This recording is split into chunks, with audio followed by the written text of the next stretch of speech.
भाई हो ହେଲା भाई ମୁଁ କଣ ଶୁଣିଛି ବାପା ବୃଦ୍ଧାଶ୍ରମରେ ରହୁଛନ୍ତି।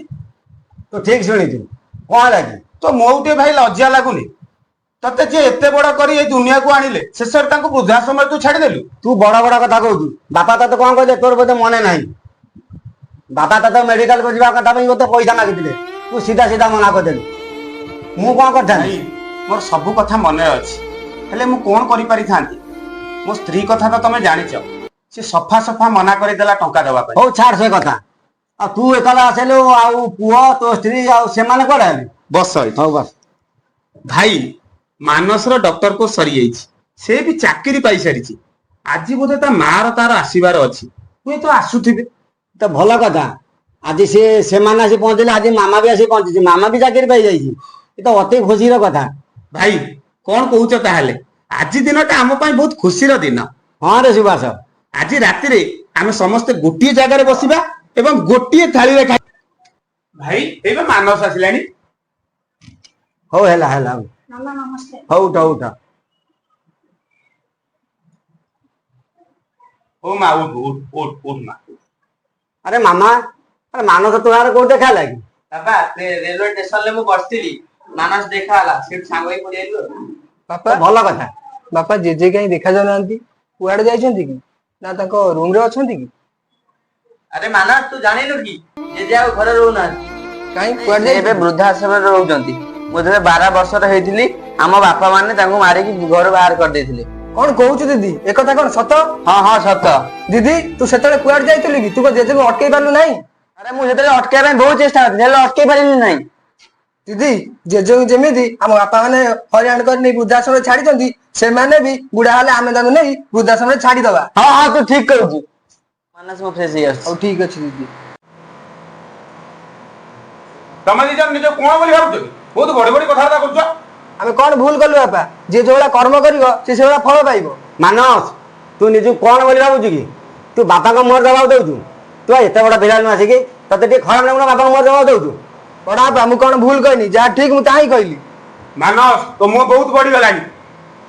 ଦାଦା ତମେ ଭୁଲି ଯାଅନି ଯେ ମାନସ ଛୋଟ ପିଲା ହେଇନାହିଁ, ସେ ଜଣେ ଡକ୍ଟର, ତାର ବି ଯଥେଷ୍ଟ ବୁଦ୍ଧି ଅଛି। ବନ୍ଦ କର। ମୁଁ ମାନୁଛି ମୁଁ ଦୋଷ କରିଛି। ତମ ଜେଜେଙ୍କୁ ନେଇକି ମୁଁ ବୃଦ୍ଧାଶ୍ରମ ଛାଡିଛି। ତମ ଜେଜେଙ୍କର କିଛି ଦୋଷ ନାହିଁ। କୋଉ ଦୋଷ କଥା କହୁଛ ଭାଇ? ଆମକୁ ଦୁନିଆକୁ ଆଣିବା ନା ଆମ ଦେହ ଖରାପ ହେଲେ ମେଡିକାଲକୁ ନେଇଯିବା? କଣ କହୁଛୁ ବିକାଶ? ନା ନିଜେ ନ ଖାଇ ଆମକୁ ଖୁଆଇବା? ଏଇ ଦୋଷ କଥା କହୁଛ ଭାଇ? ତୁ ଯାହା କହୁଛୁ ବିକାଶ ମୁଁ ସବୁ ମାନୁଛି। ମାନସ ଏମାନଙ୍କୁ ତୁ ଯେତେ କହିଲେ କଣ ହବ? ସେମାନେ ସବୁ କିଛି ଭୁଲି ଯାଇଛନ୍ତି। ଆରେ ବାପା ମା ବୁଢା ବୁଢୀ ହେଇସାରିଲା ପରେ ତାଙ୍କର ବା ଶେଷ ହବାର ଥାଏ ପିଲାମାନେ। ହଉ ଦିଦି ତୁ ସେ କଥା ଛାଡ, ତୁ ଯା ବାହାରି ପଡ, ଆମେ ଜେଜେଙ୍କୁ ଦେଖା କରିବାକୁ ଯିବା। ହଉ ହଉ ତୁ ଠିକ କହୁଛୁ, ମୁଁ ଯାଉଛି ବାହାରେ ଯିବି। ଦିଦି ଲେଟ୍ ହେଲାଣି, ଚାଲ ଯିବା। ହଉ ହଉ ଚାଲ ଚାଲ।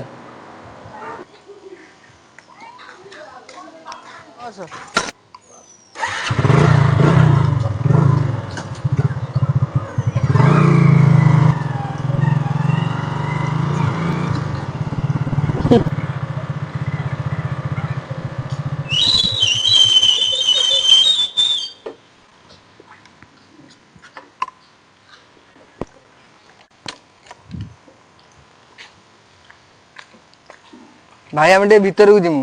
କାହିଁ ତମର ଭିତରେ କିଏ ଅଛନ୍ତି କି? ଭିତରେ ଆମ ଜେଜେ ଅଛନ୍ତି, ତାଙ୍କ ନାଁ ହଉଛି ସଞ୍ଜୀବ ବିଶ୍ୱାଳ। ସଞ୍ଜୀବ ବିଶ୍ୱାଳ? ରୁହ ମୁଁ ଖାତା ଦେଖେ। ଆଜ୍ଞା। ହଁ ହଁ ଏମିତି ନାଁରେ ଜଣେ ମଉସା ଅଛନ୍ତି, ହେଲେ ସେ ତ କହୁଥିଲେ ତାଙ୍କର କେହି ନାହାନ୍ତି ବୋଲିକି। ତମେ କଣ କହୁଛ ଦେଖା କରିବ? ଆଉ ତମେ ତ ଦେଖା କରିବାକୁ ମୁଁ ଅନୁମତି ଦେଇପାରିବିନି। ଏପଟକୁ ଆଇଲୁ। ଭାଇ ଆମେ ଜେଜେଙ୍କୁ ବହୁତ ଦିନ ହେଲା ଦେଖିନାହୁଁ, ଆମକୁ ଟିକେ ଦେଖିବାକୁ ଅନୁମତି ଦିଅନ୍ତୁ, ଆମେ ତମ ଗୋଡ଼ ତଳେ ପଡୁଛୁ। ଆରେ ତମେ ଏମିତି କାଇଁ ଗୋଡ଼ ତଳେ କାଇଁ ପଡୁଛ? ରୁହ ରୁହ, ତମେ ଯଦି କହୁଛ ମୁଁ ଯାଏ ତମ ଜେଜେଙ୍କ ପାଖରୁ ପରମିସନ ନେଇକି ଆସେ, ତାହେଲେ ତମକୁ ଜେଜେଙ୍କ ସହିତ ଦେଖା କରେଇଦେବି। ହଉ ଠିକ ଅଛି।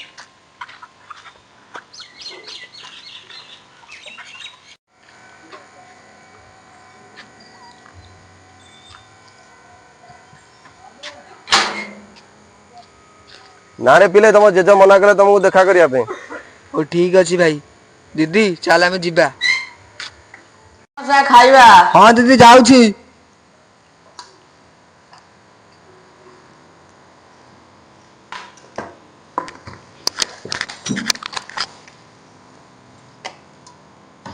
ହେଇପା ଆମ ପୁଅ ଝିଅ ଖାଇଲେଣି।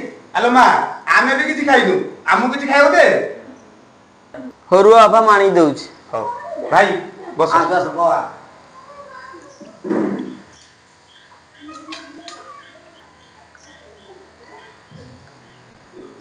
ଆରେ ବାପା ତମେ କଣ ସେଠି ବସିଛ? ତମେ ସେଠି ନୁହଁ, ତମ ଏଠି। ଭାଇ ଯେମିତି କର୍ମ ସେଇମିତି ଫଳ। ଆସ ବସିବା ଆସ ଏଠି।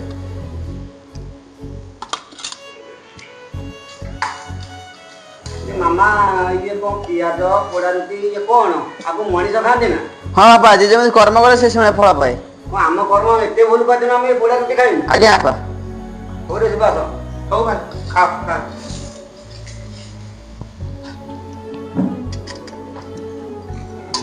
ଖାଇବାର ଅଛି ତ ଖାଅ, ନହେଲେ ନ ଖାଅ। ଏମିତି ତ କିଛି ରୋଜଗାର ନାହିଁ, ଖାଲି ବସି ବସି ଘରେ ଗେମ୍ଫା ମାରୁଛ। ମାନେ କଣ କହୁଛ?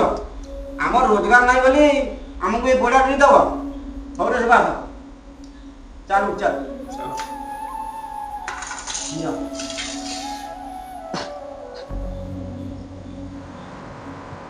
ଆରେ ବୁଝିଲେ ନା ସୁବାସ, ଆଜ୍ଞା ଭାଇ। ବାପା କଥା କିଛି ଟିକେ ଭଲ ଲାଗୁନି ମତେ। ହଁ ଆଉ ସକାଳକୁ ଦେଖିବା ଗୋଟେ ବାପାଙ୍କ ପାଇଁ ଗୋଟେ କଣ କରିବା ଗୋଟେ ଆଉ ହଉ ନା ଭାଇ। କଣ କହୁଛୁ? ହଉ ଭାଇ। ହଉ ରାତି ଅନେକ ହେଇଗଲାଣି ଟିକେ ଶୋଇପଡ଼ିବା। ହଉ ଚାଲ ଶୋଇବା ଭାଇ। ହଁ ଶୋଇପଡ଼ିବା।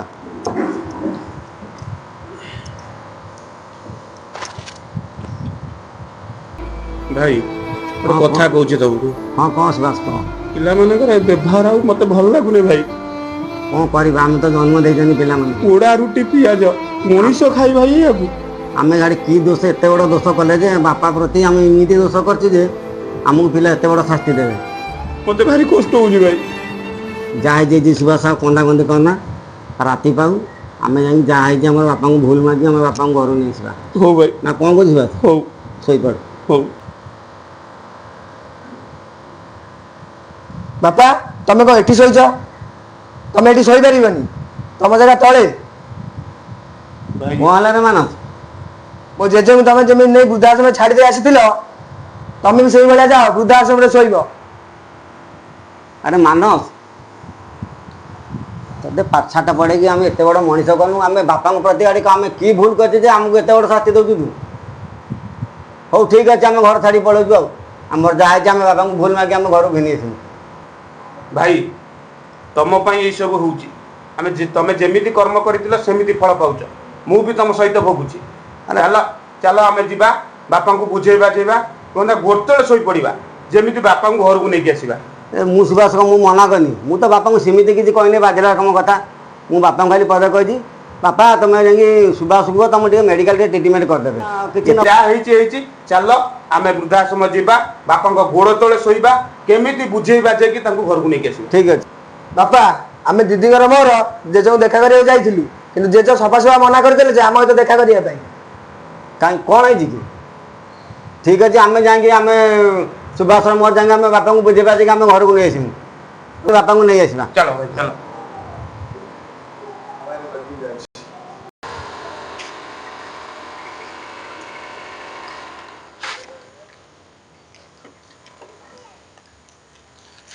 ଆର ସୁବାସ ଭାଇ ହଁ ଭାଇ ଟିକେ ଆମେ ବାପାଙ୍କୁ ଦେଖା କରିଥାନ୍ତୁ। ତମ ବାପାଙ୍କୁ ତମେ ଦେଖା କରିବ? ଦେଖା କରିମୁ ଟିକେ ଆଉ ବାପା ଜାଣି ତ ହଉ ରୁହ, ତମ ବାପା ଦେଖା କରିମୁ ଆଉ। ଶୋଇଥିବେ, ମୁଁ ଦେଖେ ରୁହ।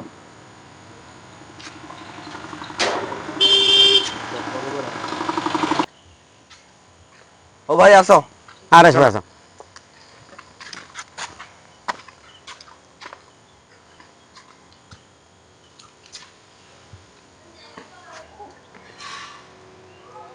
ଏ ତମ ବାପା ବସିଛନ୍ତି, କଥା ହବ। ବାପା ବାପା ତମେ କାହିଁକି ଆସିଛ ଏଠି ମୋ ପାଖକୁ? ଦୀର୍ଘ 10 ବର୍ଷ ହେଲା ବୃଦ୍ଧାଶ୍ରମରେ ପଡ଼ି ରହିଛି। ଦିନେ ଆସିଲେ କି ଦେଖିଲନି ବାପା ଖାଇଲା କଣ, ବସିଲା କଣ, ପଦାକି କଣ, ଦିନେ ବି ଆସିଲେନି। ବାପା ଆମେ ଆମର ଭୁଲ ପ୍ରାୟଶ୍ଚିତ କରୁଛୁ। ଆମେ ଯେମିତି କର୍ମ କରିଥିଲୁ ସେମିତି ଫଳ ପାଉଛୁ। ମୋ ନାତି ନାତୁଣୀ ଆସିଥିଲେ, ମୁଁ ଦେଖା ନ କରି ତାକୁ ଫେରି ଦେଇଥିଲି। ତମେ ଏଠି କାହିଁକି ଆସିଛ? ଆମକୁ ବାପା କ୍ଷମା କରିଦିଅ ବାପା। ବାପା ଆଉ ରାଗନି। ଆମର ଭୁଲ ଆମ ଭୁଲ ଆମେ ବୁଝିପାରୁଛୁ। ବାପା ମୁଁ ଏଠି ଭଲରେ ଗୋଡ଼ ଧରୁଛି ବାପା। ବାପା ତମ ଘରକୁ ଚଳେ ଚାଲ ବାପା। ସେଠି ଗଲେ ମୁଁ ଶାନ୍ତିରେ ନା ରହିପାରିବି। ବାପା ଆମେ ଆଉ ସେ ଭୁଲ କରିବୁନି। ଆମେ ଯାହା ଅନ୍ୟାୟ କରୁଛୁ ଆମ ଆପଣଙ୍କ ପ୍ରତି, ଆଉ ସେ ଭୁଲ ଆମର କ୍ଷମା ନାହିଁ। ଆମେ ଆମକୁ କ୍ଷମା କରିଦିଅ ବାପା। ନା ରେ ବାବା ତମେ ଯା ଘରକୁ ଯା ନା ମୁଁ ଏଠି ଭଲରେ ଅଛି ବହୁତ ଭଲରେ ଅଛି ଯେତେବେଳେ ମନ ହବ ଆସି ଦେଖା କରିବ ଯା ମୁଁ ଯିବି ବାପା ତମେ ନ ଗଲେ ଆମକୁ ପିଲାମାନେ ଘରେ ପୁରେଇ ଦଉନାହାନ୍ତି ଆମକୁ ଏବେ ବାପା ତମେ କୁହନ୍ତୁ ଆମେ କୁଆଡେ ଯିବୁ ଭଲ ହେଇଛି ମୋ ନାତୁଣୀ ନାତୁଣୀ ମାନେ ତମକୁ ବିଦା କରିଦେଇଛନ୍ତି ତମକୁ ହଇରାଣ କରୁଛନ୍ତି ଆରେ ଏଇ 70-80 ବର୍ଷ ବୁଢାଟାକୁ ତମେ ବୋଧେ ଘରୁ ବାହାର କରିଦେଲେ ଏଇ ବର୍ଷା ତୁତୁଆ ବର୍ଷା ପାଗରେ ମୁଁ କୁଆଡେ ଗଲି ନ ଗଲି ତମେ ଦେଖିଛ ତମେ ଦେଖିଛ ଆମେ ତ ବାପା ମାନୁଛୁ ଆମେ ଭୁଲ କରିଛୁ ତମ କର୍ମର ଫଳ ତ ମୋ ନାତି ନାତୁଣୀ ତମକୁ ନିଶ୍ଚୟ ଦେବେ ବାପା ଆମର ଭୁଲ ହେଇଯାଇଛି ବାପା ଚାଲ ମୁଁ ଏଠି ବାପା ଭଲରେ ଚାଲ ଅଛି। ବାପା ରାଗନି ଆମକୁ ବାପା କ୍ଷମା କରିଦିଅ ବାପା। କ୍ଷମା କର ବାପା ଆମେ ଗୋଡ ତମେ ଧରୁଛୁ ଯାଅ ବାପା ଆମକୁ ଘରକୁ କ୍ଷମା ଯାଅ। କର ବାପା ନାତି ନାତୁଣୀ କେମିତି ବୁଝେଇ ଦବ ମୁଁ ଯିବିନି ଏଠି ବହୁତ ଭଲ ନା ବାପା ତମେ ନ ଗଲେ ଆମେ ଯିବୁନୁ ଆମ ବାପା ତମେ ନ ଗଲେ ତମ ନାତି ନାତୁଣୀ ମାନେ ଆମକୁ ଘରେ ପୁରେଇ ଦଉନାହାନ୍ତି ଆମ ଭୁଲ ଆମେ ବୁଝି ସାରିଛୁ ବାପା ଆମକୁ ଆଉ ଏତେ ବଡ ଆମକୁ ଆଉ ଆମକୁ ଶାସ୍ତି ଦିଅନ୍ତୁନି ବାପା ବାପା ଆରେ ହଉ ହଉ ହଉ ହଉ ପିଲାମାନେ ହଉ ଆମର ଭୁଲ ହେଇଯାଇଛି ବାପା କାନ୍ଦନା ହଉ ହଉ ତମ ସାଙ୍ଗରେ ମୁଁ ଯିବି ହଉ ବାପା ଆସ ଚାଲ ବାପା। ବାପା ଚାଲ ଆସ ବାବା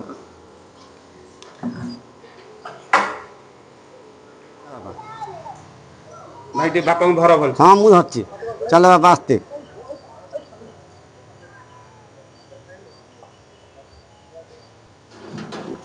ଆସ୍ତେ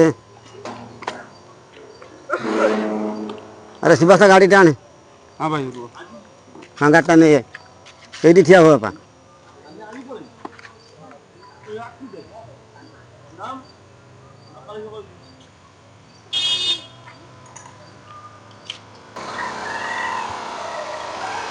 ବସ ବାପା ଆସ୍ତେ ଆସ୍ତେ, ବାପା ଆସ୍ତେ ବାପା ବସିଲେ ନା ବାପା ବସିଲେ ତ ବାପା ହଉ ଦେଖି ଚାଲେ ଶିବାସ ଗାଡ଼ି ବାପା ବୁଢ଼ା ଲୋକ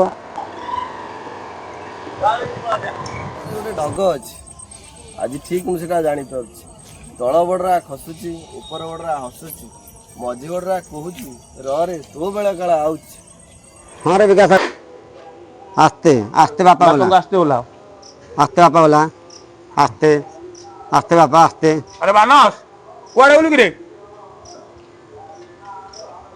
ଆରେ ସୁଭାଷ ଘର ହେଇଗଲାଣି ହଁ ବାପା ମାନସ ହଉ ଚାଲେ ଚାଲେ ମାନସ ଚାଲେ ଚାଲ ମାନସ ଚାଲ ବାବା ଜେଜୁଙ୍କୁ ନେଇ ଚାଲ ଘର ଭିତରୁ ଜେଜୁଙ୍କୁ ଧର ଜେଜୁଙ୍କୁ ଧର ଧର ମାନସ ଜେଜୁଙ୍କୁ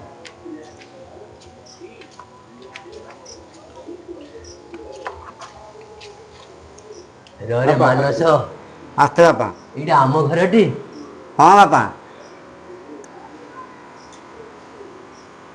ଆସ୍ତେ ବାପା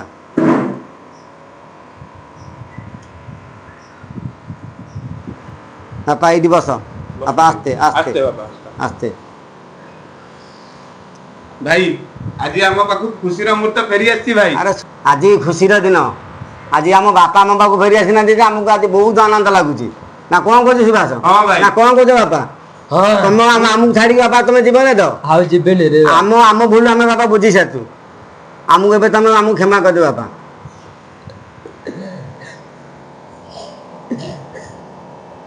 ଜୟ ଜଗନ୍ନାଥ ଯୋଉ ମା ଆମକୁ 10 ମାସ 10 ଦିନ ଗର୍ଭରେ ରଖି ଏ ଦୁନିଆକୁ ଆଣିଲା ଯେଉଁ ବାପା ସାରା ସଂସାରର ବୋଝକୁ ନିଜ ମୁଣ୍ଡରେ ମୁଣ୍ଡେଇ ଆମକୁ ଏତେ ବଡ଼ କଲା ଶେଷରେ ଆମେ ସେଇ ବାପା ମାଙ୍କୁ ହଠାତର କରି ବୃଦ୍ଧା ସମୟ ଛାଡ଼ି ଦେଉଛନ୍ତି ଯଦି ଆପଣଙ୍କୁ ଏଇ ଏପିସୋଡଟି ଭଲ ଲାଗିଛି ଆପଣ ନିଶ୍ଚିତ ଲାଇକ୍ କମେଣ୍ଟ ସେୟାର କରିବାକୁ ଭୁଲିବେନି ନମସ୍କାର ଜୟ ଜଗନ୍ନାଥ ନମସ୍କାର